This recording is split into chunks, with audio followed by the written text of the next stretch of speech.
We all love Steph Curry, LeBron James, and Kyrie Irving, but like all other good things, these players' NBA careers are coming to an end.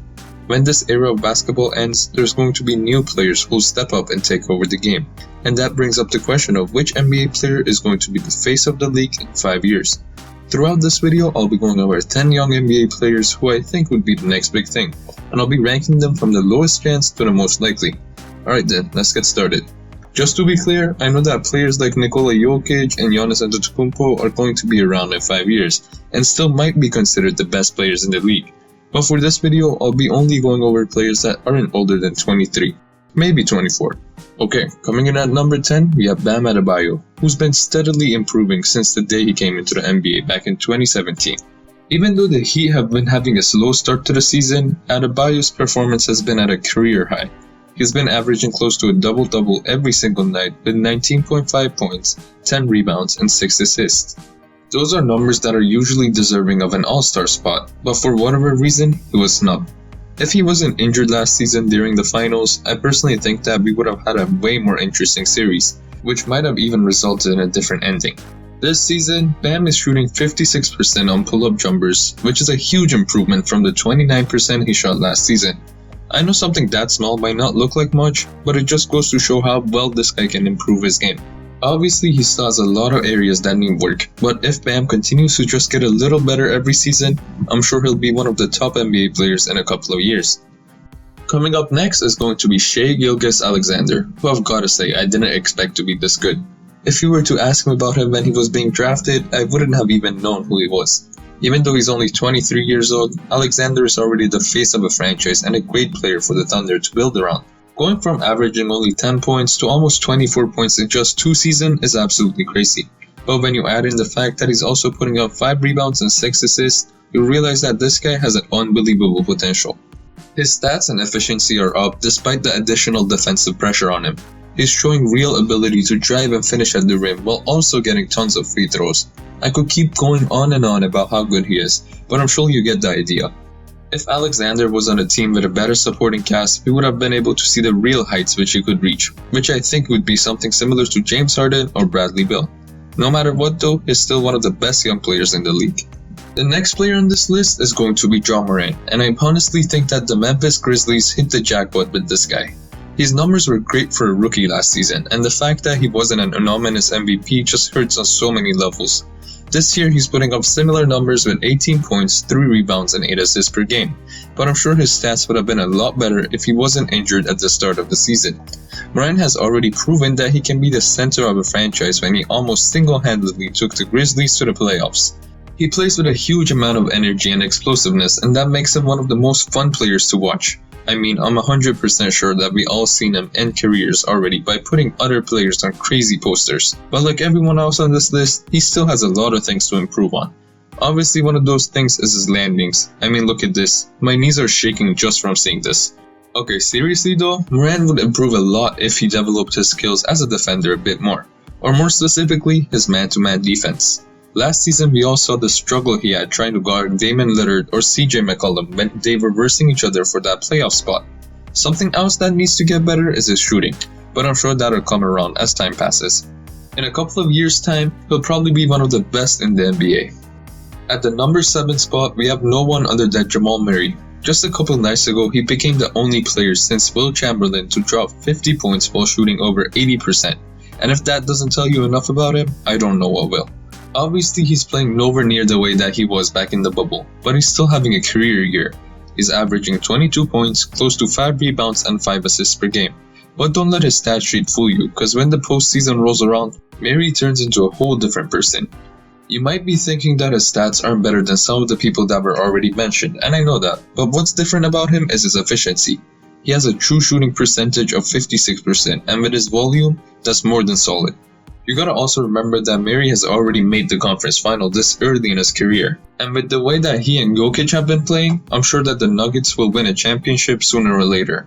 Something that I think would make him a more well-rounded player would be improving his defense. But I'm sure when all of that is done in a couple of years, Jamal Murray is going to be one of those players who everyone will be talking about. Up next we have Trey Young, and I know that a lot of people might have ranked him higher up, but hear me out. Trey is one of the most dominant scorers in the league in his third season, averaging close to 27 points per game alongside with 9.5 assists. But unlike almost everyone else on this list, his efficiency isn't that great. He shoots 43% from the field and 38% from 3, which is decent, but with the amount of shots he takes per game, I think he could do a lot better. And when you also add in the fact that he's playing on one of the worst teams in the league, it makes you wonder whether or not he could become the next big thing. Something else that's worth mentioning is the fact that Trey isn't exactly that good of a defender either, which could end up being a limiting factor if the Hawks were ever to make the playoffs and verse a team with good players in the guard position. I know so far I've been sounding really negative about Trey Young, but just to clear things up, I don't think that he's not good. Young is still one of the most gifted players that have recently entered the NBA, and he can basically drop 40 plus points on your favorite team on any given night. But I think that the guy has to work on the weaknesses of his game before he could really solidify himself as the next big thing. Coming in at number 5 is Zion Williamson, and I don't know why anyone would doubt this guy when he was injured with the Pelicans. At the age of 20, Zion became the 4th youngest player to play in the All-Star game, and it's for a good reason. He's putting up 26 points and 7 rebounds per game, and I'm sure that we can all agree that is pretty good by itself. But he's doing all that while shooting 61% from the field. I honestly haven't still seen a single defender who could lock him down or limit his production. Just look at how easily he bodies Rudy Gobert, the guy who won 2 straight Defensive Player of the Year awards. So then the real question would be, how good can Zion get? Well, so far the main portion of his offensive game has been from inside the key. If he's able to branch out and become more of a threat from behind the arc, players would then have to guard him more closely, and with his level of speed and strength, that would open up a whole new aspect to his game. But even without any improvements, Zion is still one of the best young players in the league, and could easily take over the NBA in a couple of years. Next up, we have Devin Booker, who's the main reason why the Suns are a relevant team again. He's kinda like a Trey Young who's actually able to lead his team to the playoffs. He's averaging close to 26 points and 4 assists while shooting 50% from the field, and when you're getting compared to the likes of Kobe Bryant, you know you're on the right path. I'm sure him leading the Suns to 8 straight wins in the bubble is something that would never be forgotten. Now that he has actual help on his team, it will be pretty interesting to see how far the Suns will go in the playoffs. Every new season, Booker has come back better than the season before. When people said he was an inefficient, high-volume scorer, he became more efficient. When they wondered what he could do other than score, he became an advanced playmaker and passer. So it goes without saying that he'll continue to get better and better. Might not be as young as some of the other players on this list, but Devin Booker also has unbelievable potential. Alright, we finally reached the top 3 players, and starting us off here is Donovan Mitchell. After just 3 years in the league, Mitchell has established himself as the leader of a franchise and is leading the Jazz to the number 1 spot in the whole league. There are a lot of great players on this list, but none of them have had the impact which he's having for his team. Mitchell is dropping 24 points, 5 assists, and 5 rebounds per game, and with the roster that the Jazz have, there isn't really much more that's expected of him. He only stands at 6'1", and a lot of people see that as a disadvantage, but he more than makes up for it with his speed and craftiness. A clear next step for him would be to improve his defense so that he could keep up with the other great guards when playoff time rolls around. How elite of a player he'll become will potentially come down to how far he can take the Jazz team in the playoffs. But no matter what, Donovan Mitchell has already established the fact that he could be the next big thing. Coming in at number 2, we have Jason Tatum, who's another person that doesn't have the greatest stat sheet, but still gets placed second because of his impact and potential as a player. He's putting up 25 points, 7 rebounds, and 4 assists, all while having a true shooting percentage of 50%.